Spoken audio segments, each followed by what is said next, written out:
Hey guys, what's up? Yes, it's been a long time since I last did one of these rarest videos. I had to wait this long for the 3DS one because they have finally stopped releasing JRPGs for the 3DS. So today I can show you finally at long last what are the rarest as of the making of this video JRPGs on the Nintendo 3DS, with prices that are based off on price charting, Amazon, eBay, etc. So let's begin!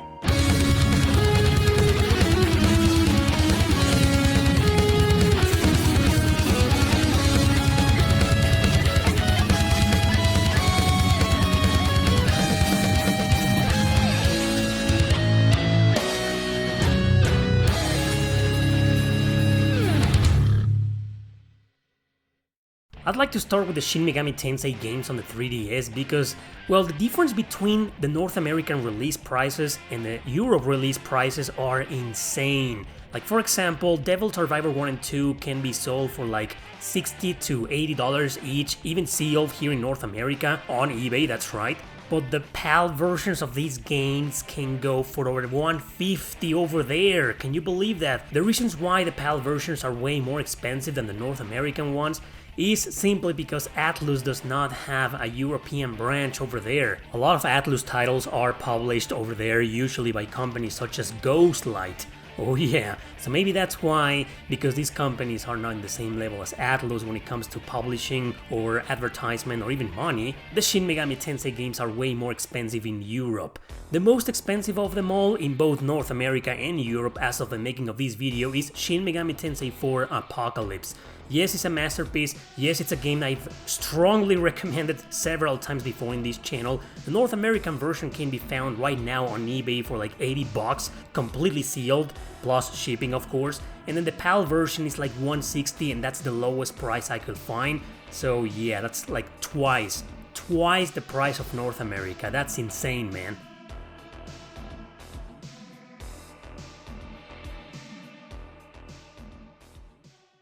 Moving on to Radiant Historia Perfect Chronology. And for this one, look, it's the same case. The North American price is way lower compared to the one on PAL territories.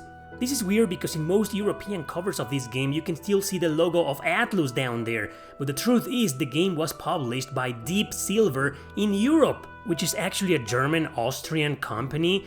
Oh yeah, that's pretty interesting, right? However, this is a game that I think the Nintendo DS version, which is far cheaper by the way, is just as good. It's just Perfect Chronology is a little bit of a remake with some changes here and there, like the difficulty for example, and some extra episodes and such. So it is the complete version to play of this game. It's the one that is the most sought after. A lot of people want this version over the DS version, but honestly you cannot go wrong with the Nintendo DS version, which is also a masterpiece. The North American release of Perfect Chronology, however, goes for, the least I could find was $90, but I know it's over $100, even opened, used, complete in box of course. And actually this is a good time to mention that the difference between the loose cards and the complete in box versions of these games on the 3DS is pretty much close to nothing.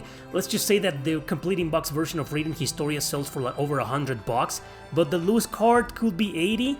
The PAL version, however, wow, it's almost like the holy grail of JRPGs in Europe. It goes for over $200. That's insane. Unfortunately for you and for everybody else, the 3DS is not region free, so you can't just buy the North American version and play on your European 3DS.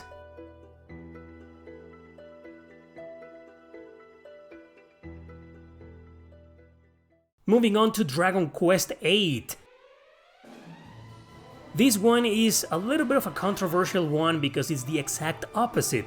Check this out. This is a remake, well, it's more like a port, an enhanced port with new characters and an expanded story of the PlayStation 2 version. However, the North American release of this game goes for over $120 already, probably more, in stores, sealed or unsealed. Loose card might be cheaper than that, but you know, like I said before, it usually goes for, well, the difference isn't that much. The PAL version, however, man, it's not even $50. You can find this game for like 40, 50, maybe 60, you know, depending on the country you live in. So yeah, it's not rare or expensive at all over there in Europe, but the North American release is way more expensive. Well, not way more expensive, just a little bit more expensive than Radiant Historia. Is this version worth it? Well, to be honest, no game ever of any kind, of any genre is worth these prices, man. Not in my opinion.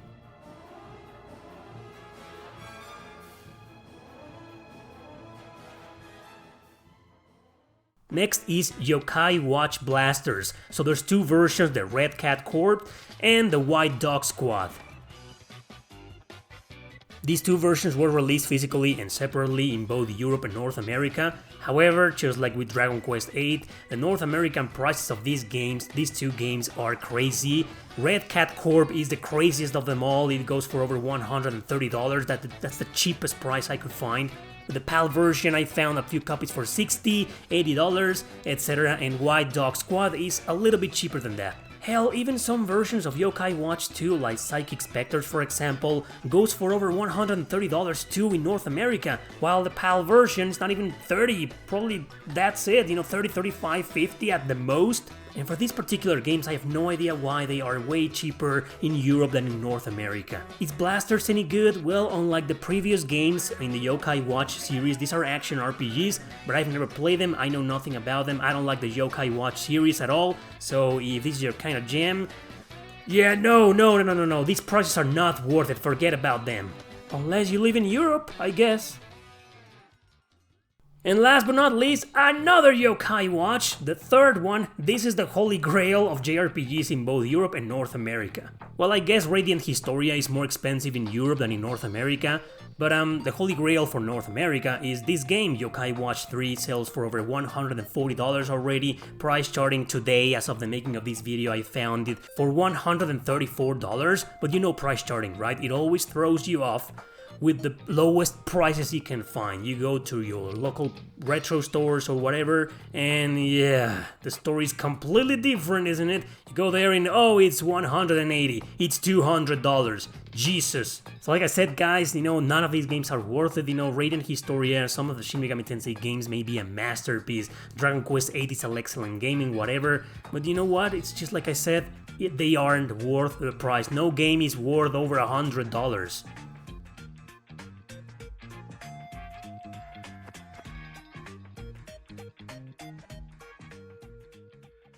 And before you throw at me the special edition of Fire Emblem Fates, that is what it is. Exactly what it is, a special edition, and in this video I'm covering standard regular releases, not the ones with a little art book or the launch editions with a soundtrack, no, just the regular standard complete in box versions of each of these games. So Fire Emblem Fates, well, it can be sold separately because the box has both Birthright and Conquest in the cover and the back cover, but inside, you know, you get the card with all three games, and I know that version goes for crazy prices, like $1,000 already, but that's once again a special edition. Alright guys, as I said at the beginning, as of the making of this video, those are the rarest JRPGs currently on the Nintendo 3DS in North America and in Europe. You saw the huge discrepancy there is between regions, that's just ridiculous. And like I said also in the video, well, the pandemic made prices go up like crazy, and it might be one price in one country, and in that same country another completely different price on another store or other place. It's just insane. Thanks for watching, don't forget to subscribe and share this video with your friends. See you next time!